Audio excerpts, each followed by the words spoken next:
A fountain of youth. In Thailand, disgraced archaeologist Luke Perdue is forced to flee by train after stealing a painting from a criminal gang. He is trying to sleep when a strange woman named Esme and her goons ambush him. They try to take the painting, but Luke's resourcefulness stops them. Luke's sister Charlotte is suffering from a midlife crisis brought on by her uninteresting work as a museum curator in London, in addition to a tense divorce from her husband Harold.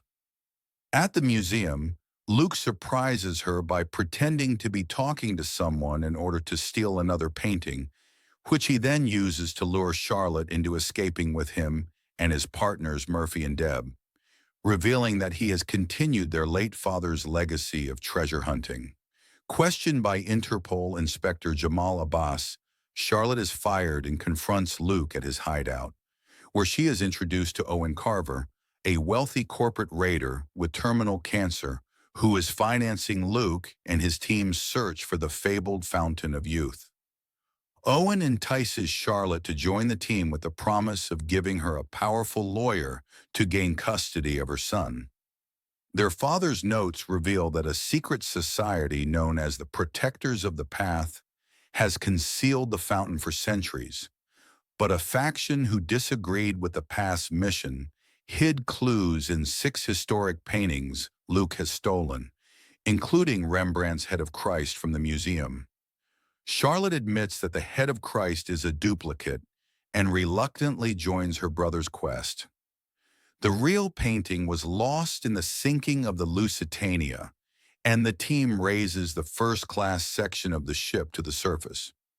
Recovering the painting from Alfred Gwynne Vanderbilt's safe, Luke and Charlotte are held at gunpoint by Esme and her fellow protectors, but escape the sinking wreckage with the painting. The team returns to London, and the painting's clues point them to the Wicked Bible, but the Thai gangsters Luke had previously robbed and Interpol agents under the command of Inspector Jamal Abbas, who is looking into the theft of the 6 paintings, raid the hideout. After negotiating the others' release, Luke initiates a gunfight in order to escape by boat. In order to get a job with Carver's company, Harold calls Charlotte and requests that she take custody of their son, Thomas. Luke interprets the painting's clues that the location of the fountain is hidden in the text of the Wicked Bible, ignoring his sister's anger at entangling his nephew in their affairs. Examining the Wicked Bible at the Austrian National Library, Luke is again ambushed by Esme, who warns that the fountain hides a terrible power he does not understand. He subdues her and has his team steal the Bible, but Charlotte refuses to further endanger her son and storms off. Thomas convinces her to return. A code discovered by Murphy in the Bible, Thomas concludes, is not a series of numbers, but rather musical notes. Murphy recognizes the sequence as an old song that pays homage to the 7 wonders by playing it. Based on what he has discovered, Luke concludes that the fountain is situated beneath the Great Pyramid of Giza in a secret passage that was recently discovered. Esme's mentor calls her. He praises her for doing everything she could to complete her mission, but tells her that she now has to do whatever it takes to prevent the fountain from being unearthed for humanity's own protection. In Cairo, Carver secures the pyramid with his heavily armed mercenaries, forcing Luke, Charlotte, and Thomas to unlock the secret passage. Abbas arrives with a convoy of Interpol agents, only to be outgunned by the mercenaries. Esme and her fellow protectors overpower Carver's men, and she and Abbas join forces, pursuing the others into the passage.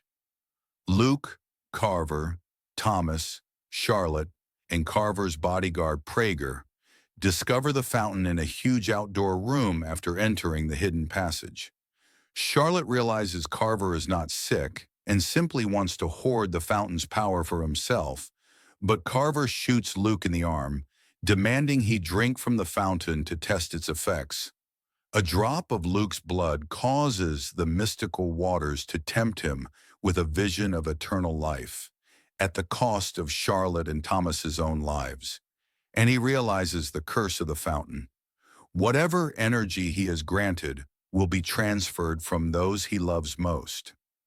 Luke refuses to drink, and his wounds are instantly healed. Abbas and Esme reach the chamber just as Carver drinks the water, but as he cares only about himself, he is drained of his own life force, leaving him a weak, defenseless old man.